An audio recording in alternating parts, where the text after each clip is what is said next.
কে আসো কোথায় হারিয়ে তাই আজকের মানুষের দিন,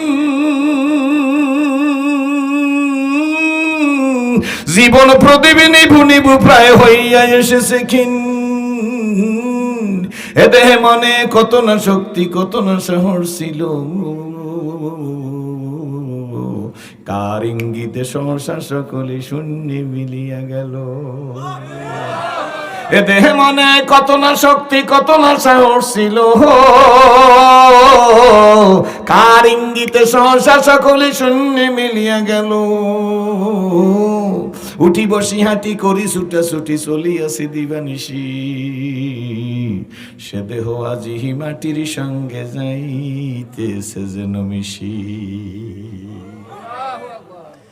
এরপর আমি লেখা দিছি হালাল তেজিয়া হারামে মত্ত কেন রে হারাম খোর, জানিও তোমাকে ডাকিছে কিন্তু কঠিন মাটির গোর।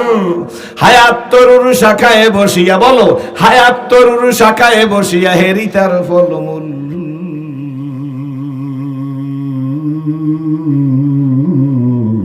সাদা কালো দুই ইঁদুরেতে ভাই কাটিছে তরুর মূল। লাভের আশায় কর্মে ব্যস্ত, লাভের আশায় কর্মে ব্যস্ত, ছুটিছ আশার পিছু। জানিও তোমার তকদির সারা পাবে না কো বেশি কিছু। সুতরাং টুপিওয়ালাদের দিকে অ্যাঙ্গেলে তাকাইলে কোনো লাভ নাই, মাদ্রাসার তালবে ইলমদের ভিক্ষুক মনে করলে কোনো লাভ নাই, পীর বুজুর্গ দেইখা হতাশা হইলে কোনো লাভ নাই। কিছু লোক আছে পীরের শব্দই শুনতে পারে না, পীর শব্দ শুনলে মনে হয় জানি গায়ে জ্বর ওঠে। কি বলেন ঠিক না বেঠিক?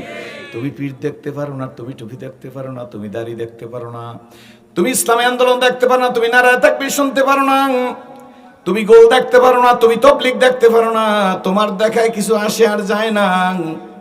আল্লাহ বলে শোন, দুনিয়ায় নমরুদ আর ফিরে আসবে না, কারুন আর ফিরে আসবে না, সাদ্দাত আর ফিরে আসবে না, আবু জেহেল আর ফিরে আসবে না, আবু লাহাব আর ফিরে আসবে না। এগুলার সবগুলার চক্ষু ছিল অপবিত্র। ওরা টুপি ভালো দেখতো না, নবীরে ভালো দেখতো না, দাড়ি ভালো দেখতো না, জিকির ভালো দেখতো না, তাসাউফ ভালো দেখতো না, পীর ভালো দেখতো না। দিন কায়েমের কথা যারা বলে তাদেরকে দেখতে পারতো না, ইকামতের দিনের কথা তারা শুনতেও পারতো না। আল্লাহ বলে ওইগুলোর গুলারে আমি সানাসুর বানাইছি। কি বলেন ঠিক নেবে ঠিক? আমি বাংলায় লিখে দিছি কোথা নমরুদ কোথা ফেরাউন সাদ্দাত আজি কোথা রিক্ত হস্তে মাটির গহীনে রয়েছে তাদের পোতা। মহধনবান মণিকাঞ্চন আসিল না কোনো কাজে, সতত আযাব ভুগিছে তাহারা আধার কবর মাঝে। ও মোটবাড়িয়ার মানুষ, ও আজিজাবাদ দরবারের অশ্বরা মানুষ, ওয়াজ করা মানুষ, আমরা ওই মুসলমান, আমরা মন্দির ভাঙ্গার রাজনীতিতে বিশ্বাস করি না। কথা কয় না, ঠিক না বেঠিক? জোরে বলেন। আমরা মন্দির ভাঙ্গার রাজনীতি করি না, আমরা মন্দির পাহারা দেন নাই? জোরে কোন দেন নাই? এই আন্দোলন ছাত্র আন্দোলন দেন নাই? আমরা মন্দির ভাঙ্গার রাজনীতি করি না, আমরা মন্দির পাহারা দিয়ে দেখাই দিছি দিস ইজ দ্য ট্রুথ। জোরে কোন আলহামদুলিল্লাহ। মন্দির ভাঙ্গা ইসলাম এস্টাবলিশড হয় নাই, পাহারা দিয়ে দেখাই দিছি ও হিন্দু ভাই, ও বৌদ্ধ, ইহুদি, ও খ্রিস্টান, ও নাস্তিক, এ মোরতাদ, স্টেজে আসো, আজও আসো। আজিজাবাদের হুজুর আছে বসা, বড় বড় আলেম ওলামা আমার সামনে পিছে আছে বসো, কোনো আপত্তি নাই। কপাল যদি ভালো হয় গো, রাস্তার পাশের থানকুনি পাতা খাইয়া বড় বড় রোগ ভালো হইয়া যায়। আর কপাল যদি খারাপ হয় বাবা গো, ভেলোর মাদ্রাস সিঙ্গাপুর নিয়ে গেল, লাশ হইয়া বাড়ি আসা লাগে। লাগে কি লাগে না? জোরে কহা। সুতরাং আসুন, সব জায়গায় বলিয়ে চোখটা পবিত্র করতে হইবে, আত্মাটারে পবিত্র করতে হইবে। কি বলেন ঠিক নেবে ঠিক? আমরা তো ওই নবীর উম্মত যে যত মাতব্বরি করো ওই টুপিওয়ালাদের কারণে করো, কি বলেন ঠিক নেবে ঠিক? 70 বছরের নাস্তিক মৃত্যুর যন্ত্রণার সময় চিৎকার মাই দেখো যা আজিজিবাদের হুজুরে আছে আজীবন বিরোধিতা করছি, এখন এক গ্লাস পানি নিয়ে যা, একটা ফু দিয়া নিয়ে আয়। 70 বছরের কাট্টা জাহেল আজীবন ইসলামের বাস দেশে, মরার সময় কয় সরমনার হুজুরের লিল্লা বানি একটা মান্নত করিয়ে দে।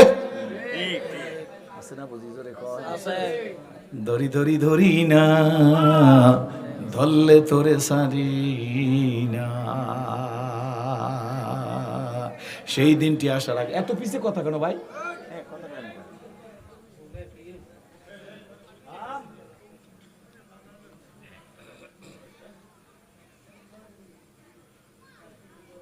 একশো % কথা বন্ধ হইতে হবে, তাইলে আমারটা চলবে। কষ্ট হইতেছে আপনাদের?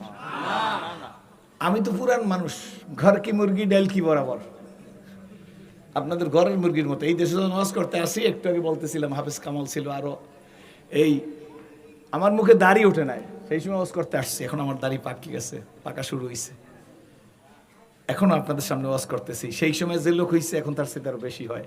এটা আমার যোগ্যতা না, দাদে হকরা কাবিলিয়াত শর্তে নিস, দাদে হকরা কাবিলিয়াত শর্তে নিস, বলকে শর্ত কবুলিয়াত দাদেউস। যোগ্যতার কোনো দাম নাই, দাম হইল কবুলিয়াতের। ঠিক না বেঠিক? জোরে বলেন। দাম কিসের? জোরে কোন। সেই জন্য একদম পিন অফ সাইলেন্ট থাকবে। আল্লাহ যদি কিছু বলায়, কে বলাইবে? আল্লাহ। আর রহমান বলেন আল্লামাল খালাকাল আল্লামাহুল, কার কথা? তোর মতো মঠ বাড়িয়ায় অনেক মানুষ আছে বোবা, নাই বুঝি?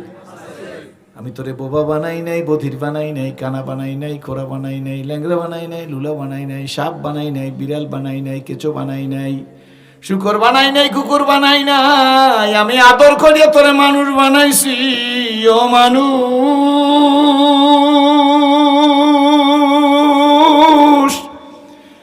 তোর নেতা তোর নেত্রী তোরে মানুষ বানায় নাই, তোর পীর তোরে মানুষ বানায়, আমি বানাইছি। কে বানাইছে? আল্লাহ। দুধের কেজি মোট বাইরে কত? 100 টাকার দুধের কেজির মধ্যে 300 টাকা কেজির দধি আসেনি। দধির কেজি কত? 300 টাকার কম না কি বাবা? 100 টাকা কেজির দুধের মধ্যে 300 টাকা কেজির দুধ দধি বানাই তোরে খাওয়াইলাম। 100 টাকার কেজির দুধ এক স্বাদ, 300 টাকা কেজির দধি আর এক ধরনের স্বাদ, এক জিব্বা দিয়ে খাইছো। 100 টাকা কেজির দুধের মধ্যে 800 টাকা কেজির ছানা আছে।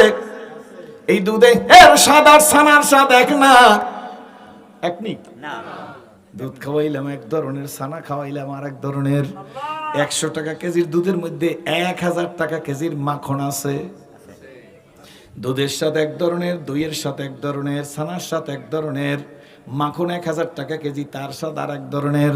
মাখনটারে জ্বালাইলে 2000 টাকা কেজির ঘি হয়ে যায়, তার স্বাদ এক ধরনের।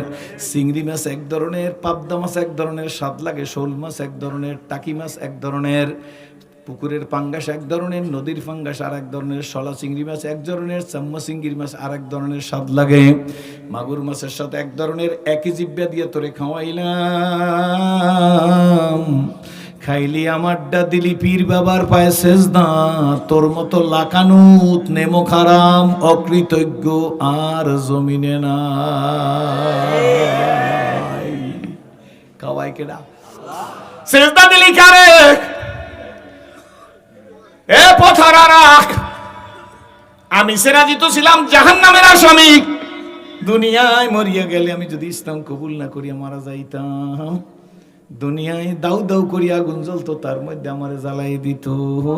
কিন্তু আমার মালিক আমার গলায় কোরআনের রশি লাগাইয়া আজিজাবাদের স্টেজে উঠাই দিছে। ও সেরাজি গো, এইটা তোর যোগ্যতা না, এটা আমি আল্লাহর দয়া, খোদার করুণা বলে আশা তত ছুটিছ আশার পিছু।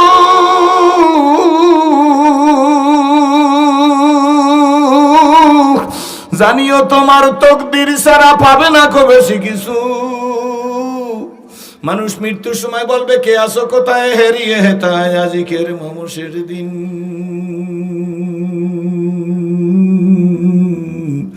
জীবন প্রদীপ নিভু নিভু প্রায় হইয়া এসেছে ক্ষীণ।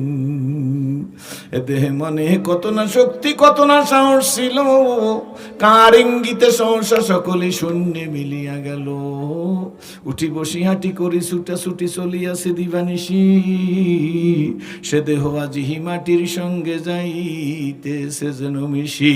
এই জন্য শুরুতে বলি, যারা টুপিকে অ্যাঙ্গেলে দেখবে তাদের কপাল পড়বে, যারা দাড়ি টুপি আলাদের নিকৃষ্ট মনে করবে তাদের কপাল পড়বে, যারা মাদ্রাসাকে অ্যাঙ্গেলে দেখবে তাদের কপাল পড়বে, যারা একামতে দিনের কথা বলে তাদেরকে অ্যাঙ্গেলে দেখবে তাদের কপাল পড়বে, পীর বুজুর্গ তাবলীগকে যারা অ্যাঙ্গেলে দেখবে তাদের কপাল পড়বে। আমি সিরাজি তোমাদের দেখে ইসলাম কবুল করছি বইলে যাই, এমন কাজটি করিয়া যদি কেউ কপাল পোড়াও, ঘর পড়লে ছাই পাবা, কপাল পড়লে তাও পাবা না। ঠিক নেবে, ঠিক জোরে বলেন।